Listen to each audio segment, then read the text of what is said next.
Welcome to this week's Concurrency Tech Insights. I'm Nathan Lesnowski, Concurrency's Chief Technology Officer, and you're here this week for an awesome topic. We are talking about Power Platform Automation. Let's introduce our guests that are with us this week. The first guest is someone that you'll recognize because he's been here on several other weeks of our tech broadcast, is Anthony Escobedo. Welcome back, Anthony.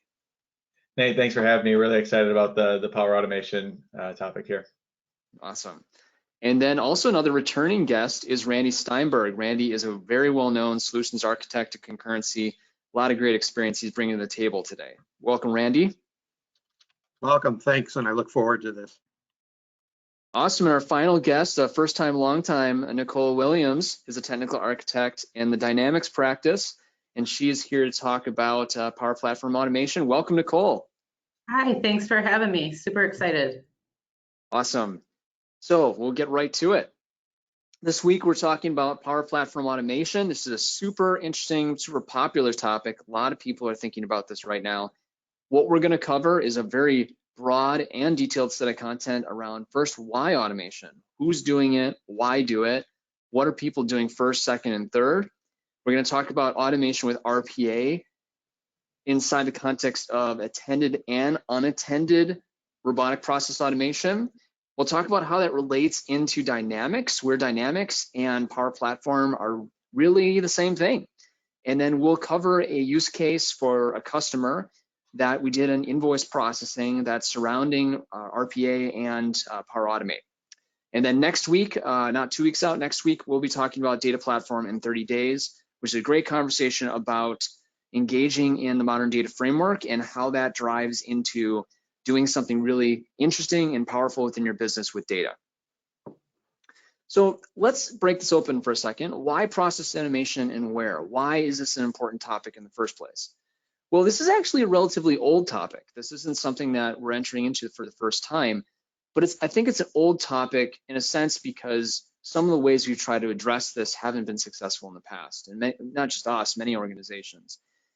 When you think about process automation, I think you think about it within 3 different primary domains. What we're seeing is our customers are looking at it in terms of individual processes that stakeholders are seeing and looking to optimize. So take for example, I am an individual who is responsible for processing forms and turning those forms into a system which contains document of record and information about my clients, and allows me then to market to those clients or maintain records about those clients. I have a process that I go through that is important to me and important to the business, but I primarily own it. And then the next domain would be a process that surrounds a team process, the idea that I have a group of individuals who work with each other. They take data, they translate that data, they do something with that data, and they do something that provides value back to those customers. And perhaps it's even connecting to that form that that individual is processing, but then it does something with that form. Maybe it's a loan approval, where you're taking the form that was filled out for the loan approval, a team reviews the loan, they inspect different aspects of it, and then they return that information back to that customer in terms of whether they've been approved or not. And then the final process would be an enterprise process, something where that loan approval connects to maybe an application, a bot, or a full web application for the submission of those forms, and then the translation of that form into something else that's very worthwhile back to that customer that relates to not only the loan approval, but maybe some other kind of investment vehicle or another build-on loan that they might be interested in doing. So these 3 different domains that exist in the process automation space are all relevant to the conversation we're going to be having today. But I think what's new about the way we're thinking about this now is the driving into these individual processes and team processes to the extent that process automation is becoming a commodity. What we've seen many organizations fail at historically is they've bought tooling that promised to do the things on the left, but really focused on enterprise processes, and the way they engaged in process automation was these very large lean initiatives that cost millions of dollars, and they brought in many teams that did external processing and building of this workflow automation engagement to deliver some kind of value to the customer or to their internal employees. And the question was whether or not that process automation really paid off. Where we're seeing is that in addition to what can be a very worthwhile effort on this right-hand enterprise process, is this driving of commodity across the individual processes and team processes. And that driving of commodity is where we're seeing the explosion of process automation within our customers, where individual stakeholders are looking at process automation as an opportunity to be able to change the way they do business, the way their team does business. And that can then flow into the enterprise processes versus it necessarily coming from the top down. So we'll talk about all these relationships today, and you'll see this come out in the different tooling that we talk about. So the first person we're going to be asking questions to in the context of the how and the what of process automation is going to be Randy Steinberg paired up with Anthony Escobedo. And the question we'll ask is, how should an organization look at process automation? You know, Randy, in the context of those three main buckets and in the context of bringing that to real value, how can an organization look at this from the top down? Okay. So one way to start is to look for solving a real business problem. And in this example here, what I have is I have a business process, and this example kind of shows a really comprehensive one all the way from the point a sales is order is entered to the point where it's actually delivered to a customer, where a product or service is delivered to a customer. And what you're trying to do is look for business processes that are problematic. These are business processes that might be slow, maybe they're expensive, maybe they just produce poor quality at the very end of that. And what you're going to do is use these as candidates for automation. And an approach to do that is something called value stream mapping here. And this is one example of using this. Those of you that might be familiar with Six Sigma, we're not trying to get into the details of how all that works here, but simply just take a business process that's problematic and then map it out in a way similar to what's being shown here. And in this example, you see in each of the boxes, there are key systems that are evolved along the way as you move the, in this case, the order from the point it's entered to the point it actually gets shipped and delivered. And at the bottom there, that little jagged line there you see is really kind of like a timeline. And what you're doing there is the things that are in the upper part of the timeline are value-added labor, value-added work. So this is moving the business process along the way. Below the line on the bottom part, these are the points. So these are things where it's not really business value work. And some of the things that Nate previously mentioned, one example might be I'm sitting here waiting for an approval, or maybe it's people spending time transcribing information from one system just so it can get into another system. And those are the things you're trying to target with your automation opportunities. So you're really, again, looking at what business processes do I want to attack, and then mapping them out and looking for what some of the delay points are where they might become candidates where you can interject the automation that's there. And those could be either enterprise initiatives that take a look at this whole process, or it might be an individual who says, you know, I spend this amount of time taking this activity and completing it. Maybe I could do that faster and look at it in the organic sense, or combine this whole segment of things together and look at an enterprise sense. Right, and as we'll see in a little bit, yeah, you can target this entire thing in this example here, or you can pick out, as Nate is showing, one. I'll just take one interface and I'll just work on that.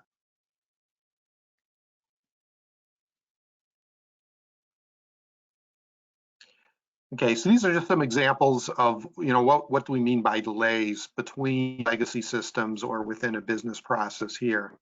So I mentioned taking the output of one system and then manually transcribing it into another system. Again, it's time and labor and effort that people may spend doing that, provides no real value to the business process. It's just moving things along. Another one might be where it's just redundant tasks. I constantly fill out forms the same way, same kinds of information. I'm filling out intake forms. I'm recreating information along the way. Sometimes it's just checking a data. So here's the output of one system, and people are assigned to basically check what the data is there and make sure that it's accurate. And they're doing that pretty much in a manual mode. Similar to that, you may have people that are just there to take numbers from one system and move them to another. So they're doing maybe some minor calculations, or maybe they're just simply moving the numbers along as well. Sometimes you can look at the overall process and say, well, we have defects coming out of this particular process, and looking at points where those are happening. And then being able to introduce maybe some automation where you can take the human being or the human hands out of the way and kind of fix those defects by automating some of those. The other point here is looking at these, and there's kind of a side benefit here. If I do introduce automation, I'm eliminating costs associated with hiring, training, managing people to basically do those manual activities. So the automation can provide a lot of value there, and it's not just simply the labor doing those tasks, all the overhead of managing and maintaining staff and training and handling turnover, all the things that kind of come along with that. That could be a huge cost there. And then sometimes there's just eliminating any kind of wasted time where you're waiting for one task to start because you're waiting on one to complete. So what can be done, and as Nate kind of pointed out in that first example here, if I look off to the right-hand side of this chart here, I could do the long-term fix. I could fix that entire process from end to end. However, the investment is going to be big in doing that. It's going to have a lot of business impact. I might need teams of developers to do that. Or I can go all the way to the left-hand side of this diagram and basically say, let me pick out just one piece or part of that business process and focus some automation efforts around that. The advantage of that is a lot of times that's within scope and empowerment of individual developers, so you can easily fund and do some effort like that. It's low cost, it's low risk, and most importantly, you might be able to find some quick hits that get management on board that might be willing to invest more to add on and build on. So some examples of Power Automate in action. Again, these are just some examples of where Power Automate has been used in the past for implementing some automation on things. Again, this is kind of focused at individual and maybe department level kinds of tasks and things like that that can be done. But there are certainly ways that you can attack and move forward with some of this stuff as you go forward. Yeah, I think to Randy's point too, like as you see these examples that are on the screen here, there's the 5 examples and plus the other screens that we're just showing. Part of that comes with all of this is the monitoring and the way that you can look back at all this information to better understand, what your system's actually doing and better pinpoint, with data where you're saving time, what's maybe causing even more time or what, you'd be able to just go back and look at those metrics and really dive into what is going to make the most sense to adjust next. Awesome. So Anthony, I know that there's been a lot of conversations and active community involvement in the idea of RPA, robotic process automation, in both attended and unattended. So can you help us to remove the mist on top of that and help us understand where we would use RPA in each of those different types of implementations, attended and unattended? Sure. And I think the biggest thing with this is to not think of RPA as, solving the world's problems. This is going to be something that's going to be very task-based. It's going to be something that you're going to be able to pinpoint something that happens, regularly, or maybe on a, in a scheduled way where it needs to happen every so often. But a lot of times, what you're going to do is you're going to see a task that is very repetitive, and you're going to want to get that done in a quicker fashion. So that's where I think some of this digital transformation stats come in handy. So you look at 91% of business leaders see digital transformation as a way of sparking innovation and finding efficiency. So you have this old ERP system, you're working with it every day. It's doing its job and it's working well for what it was designed to do. But now that everything is moving around you and the ERP system's kind of sitting flat, it costs a lot of money to typically update these large systems. So being able to integrate some type of unattended or attended RPA system with that can, just like Randy was saying, we see like these gaps where, something's sitting in a certain space for so long and there's no value add there. If we can, throw a UI flow in there and have it scheduled every Monday to run certain tasks and do that for you without you having to do anything at all, the more power to us. And that's, it's still digital transforming, but it's not, changing the entire process. So what you see here is the typical Microsoft platform, Power BI, Power Apps, Power Automate, and Power Virtual Agents. But I think what we're going to be talking about today, and the most important thing on the back end here that really can connect to, just about, any of the APIs, or now that we're talking about RPA, something that doesn't have an API. So just being able to really circulate on that. And what you're going to see here is the focus being on Power Automate, AI Builder, and really, driving forward the Power Platform, integrating it with, let's say, something like Teams, and that's what the Power Automate can really do. So here are a few key components of intelligent automation. So we have digital process automation. That's going to be more of your Power Automate, your way of connecting these seemingly different products, and then bringing them all together to make a similar story. You're going to have your RPA, or robotic process automation. This is going to be something where maybe it doesn't have an API, or maybe it wasn't built to even interact with, let's say, the internet, but you need to have some type of interaction with it that needs to occur at a certain time. You can schedule those types of things out. And then there's the AI, which you can incorporate, whether it's Azure Cognitive Services or it's something in Power Automate like AI Builder. You can really bring these things all together using Power Automate, or even Azure Logic Apps for that matter.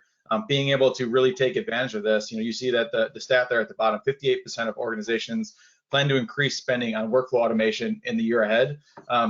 That's just a small important fact. The reason being is because it's inevitable that things need to automate. For us to be lean, for us to be smart about what we're doing, making sense of the tools that are in front of us, that 58% is going to be something that's commoditized like Power Automate. So with RPA, just to kind of give you the general layout of what it can do and what it's here for, is it's automate in a single platform across apps and services that do not have APIs. I mentioned that a little bit before, so this is going to be something that maybe legacy, whether it's only 5 years old, because technology moves, I say, in dog years. So like you look back just a couple of years ago, if that app or that whatever that is that you're interacting with, if it hasn't been updated in 2 years, it feels like it's been 14. So moving forward here, customize, build, and manage UI flows.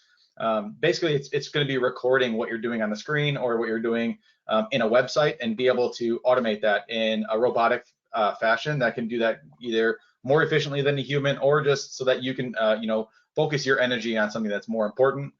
Let's see here. So you're able to then focus on the out-of-the-box UI automation drivers, really giving somebody the tools to automate something that they wouldn't otherwise be able to automate. If you had to go in and create this customized, RPA tool that was out there that, maybe has been out there for a while, this new RPA UI flows really, you click a record button, you're able to click on different, desktop apps and be able to record those motions. And then not only that, it replays it to you when you're ready to see it, to verify what you have it doing is correct. So being able to really, I think it's that hand-holding process that the UI flows can manage is where we see that be very effective. So the 3 different ways that you can do that with UI flows is through Windows 10 apps. So it's compatible with anything in Windows 10. So if that app can work on your 64-bit system, it'll record those steps that you're taking on your desktop. When it comes to web apps, there's another one that's basically a plugin for your browser, which would be Microsoft Edge or Google Chrome. You'll plug it in, and then it just basically records what you do within a specific website. Doesn't do anything with an actual Windows desktop for that piece there. But then there's also Win Automation, which they recently announced this month. So that's going to be a little bit of both, actually. So they're going to be able to do a little bit more with that. So seeing that move forward is really spectacular, because now you're not really going to have to focus on these, pick one or the other. This is going to help drive some of those come together. But as it stands right now, you do need to use Power Automate to bring those different types of RPA versions together. So to circle back now to the attended and unattended, the 2 different versions of that is attended is going to be where it runs on someone's computer. It uses that actual session. So you're logged into your desktop. It's going to use that user to be able to bring that robotic process automation forward. What you're going to do is you're going to see your mouse actually moving around. So you don't want to, interrupt it. Otherwise it will, cause probably a small headache there. But being able to really streamline a task that requires human interaction or human oversight. So maybe there's some versatility that's going to be happening with the website that you're working with. So you need to watch it happen, and it only takes 10 minutes for it to go through, a couple hundred clicks versus a human doing that and it taking, an hour. So being able to do that, I see that being important in the sense that I know from a previous client that I worked with, they have to submit things to the government in a very certain way, and the government's website is completely out of date. It's crazy how they have to do this, but they have everybody send in their numbers, and it has to be per location that they're sending in some numbers. So when they get those numbers back, it's all on this really big Excel spreadsheet with certain guidelines and certain policies that they have to follow. But when they're inputting these numbers into the web app that the government has, they have to do that manually. So I could see something like the attended RPA working for that, where they're ready to perform this task and they click go and it runs through it very quickly. So unattended would be somewhere, let's say there's invoices that are coming in and it goes to a specific email and you want it to really just work through a process without you being there, and you just want it to handle that. So working in with Power Automate, having RPA work through that process, being able to scrape some of that information, and then using maybe AI Builder to bring that to the next level. So being able to put that into a task, or a scheduled task, or even kicking off based on something else that's happening in your system, that's where you see that unattended RPA, where it does not need that oversight, but they're very much alike. Thank you, Anthony. So let's switch over to Nicole for a moment. And Nicole, how does Dynamics fit into this picture? Thanks, Nate. Well, so Power Automate is really the new workflow engine of Dynamics. So the legacy workflow engine where we built these automated processes within Dynamics previously were strictly limited to CDS records, and really you could only work with records that were directly related to each other. With Power Automate now, we have the ability to scale or enhance those processes across multiple applications, right? So the 300 plus connectors and new connectors that are coming out every day allows us to take that workflow engine and really take it to the next level to extend processes across multiple things, integrating things, processes with your ERP system, sending out SMS notifications for sales approval processes, creating things within SharePoint libraries or other locations. On top of all of that, Power Automate is really that sweet spot of automation where business users can use it. On top of all of that, we have the intelligent automation pieces that bring in some other components. So the AI Builder, RPA, some of that attended and unattended RPA things that Anthony was just talking about. Power Virtual Agents and bots for customer service, Azure Cognitive Services.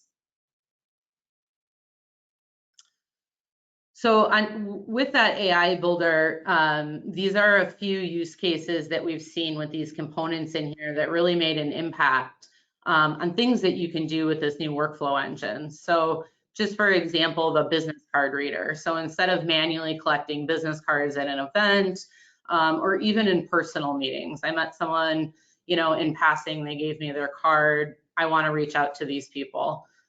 Instead of having to manually enter them into Dynamics and take action on them, I can have a Canvas app that takes a picture of it and automatically imports it into Dynamics, and then triggers some automated action for me to take, create those activities for me. The sentiment analysis piece of AI Builder on the previous screen. So this really has done a lot with analyzing different data sources. So social media, emails, and starting to analyze the sentiment of that client or prospect, scoring the leads in Dynamics automatically, and triggering a user to follow up on something. So someone has a negative comment on Twitter, having a customer service or a salesperson reach out to them to address those concerns. And then finally, the text recognition. So handwritten notes, right? Being able to capture handwritten notes and transform that data into actionable processes and activities within the Dynamics environment. Yeah, I see that sentiment analysis being really powerful. I mean, otherwise you have to scale that yourself. You know, the amount of time that it would take to just like look at all these, you know, platforms that a company has nowadays. I mean, you automate that with, you know, a system, you're going to be able to save a ton of time. That's pretty cool. So a few other examples of Power Automation scenarios that we've seen within Dynamics or we've heard from clients. So form processing, I know it's something that both Randy and Anthony mentioned, but this is a big one, right? I have some manual form that someone fills out, whether it's a client or a prospect. They return it to me, and I now manually have to enter it into Dynamics or whatever CRM system I'm using. Instead of that, we can auto trigger the form to go to them for population. And then when it comes back, having it map into Dynamics and automatically create follow-up or action items for me to take. The sales quoting approval process in Dynamics is, you know, something we see with multiple clients. Having an internal review process. It's a multi-stage process that requires input and approval from multiple parties. So with Power Automate, we can do things now such as sending alerts that are not just email messages crowding people's inboxes. So SMS notifications. Something really cool I've seen is, you know, posting notifications to Teams channels instead of email notifications. And then all throughout this process, right, logging the approvals, auditing it throughout. And then third, the Power Virtual Agent. So these really help SMEs or non-developers spin up a virtual agent that can assist internal processes or external processes so that the customer service agents can focus on more complex items. So someone reaching out for information on a product, being able to distribute or get somebody their invoice automatically without, you know, bugging the sales rep to locate it, print it, and email it out. Distributing knowledge base articles, things like that. So just all sorts of different opportunities with accelerating the dynamic space. And really at this point, you know, Power Automate is the workflow engine of Dynamics, and we're no longer recommending to use that legacy workflow engine, but instead create your new processes or enhance your existing processes with Power Automate. That's a huge point for Dynamics users, is the transition from one to the other, Nicole. So thanks for highlighting that. Thank you. All right, Anthony, we've got about 2 minutes in our webinar time here. So I want to go through some scenarios that people are using in Teams. I know you wanted to highlight this in the context of invoice optimization. Right. Yeah, this is a great touch point on that. So let's dive in.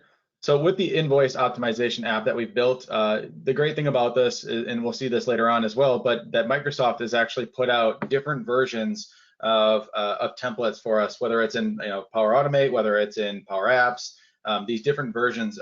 Being able to take advantage of those and use those as a framework. So that's what we did for this client. This is an app that was out there. We were able to scale it to what we needed it to do. You can kind of see here that there's some different buttons that are going on, and you can see the actual PDF invoice within the app. The great thing here is that you're seeing now Power Apps and Teams work seamlessly together. It looks like it lives there. We built it out in the Power Apps portal, but you'll see that integration together. So here you're going to see a scorecard. Just really quickly, you're able to then basically report on that information that's out there. And then here you're going to see where Power Automate actually. So you submit something in that app. We didn't get to see a little preview of that, but being able to click on a button that then pushes some notification to Teams, allowing everybody to make a comment on that, saying, hey, there's something that we got to talk about here. Let's figure out if this invoice is correct or not. So that's what that is doing here, using Power Automate and that automation to connect to Teams. And one of the slides here is really important because with those triggers that you're going to see there, I mean, Microsoft just released like 5 or 10 different functions and triggers that came out for Microsoft Teams and Power Automate together. So as you can imagine, they're building this really quickly, and they want to see the integration between Power Automate and teams as everybody is seeing here today. And another example is this very recently released, actually released yesterday, the Return to Work app. Yeah, and the 4 solutions that are out there, this is just being one of them. This is going to be the part that really handholds the employee coming back to work. There's other dashboards and such on the back end that are going to help, look at the data, analyze the data, but then there's also the managing side of that. So if someone does become positive, how do we, get through that? One thing that I do say that, I would say that it's almost missing is that tie together with teams. So being able to work with this and using those new connectors I just talked about, bringing those together to work with teams is just going to make it that one step further. But what they do is provide a framework, and that's what they want you to do, is make it extendable and build on those different aspects that make sense. It's probably a webinar in itself, Anthony. We need to come back and talk about this one. All right, let's do it. Awesome. Well, thank you so much to our guests, Anthony, Randy, Nicole. Such great information in a short period of time. Thank you for taking that time, and thank you to our audience. What we want to do coming out of this webinar is we want to talk one-on-one with you about process automation. This is a hot topic in the business space right now because there is impact that can be driven by implementing process automation either for individuals, for their teams, or across the enterprise. Let's have a conversation about that one-on-one. Let's dive into it with a workshop. Let's figure out where those value streams exist and where the opportunities exist to be able to enhance your team's usage of process automation, whether it's RPA, or it's doing the right things with Dynamics, or it's embedding it within Teams, or it's Smart Restart activities. Next week, we have a great webinar coming up on data platform in 30 days. Such a hot conversation with our customers right now in and around the data space. This actually plays right into some of the things that we're doing with process automation. And also read our blog on Smart Restart on a variety of things that we're talking about regarding how companies are returning to work and what the technologies are that they're taking advantage of. Thank you for coming to our webinar this week. Hope you had a great time, great information, and we'll see you next time. Awesome. Thank you. Hi, thank you.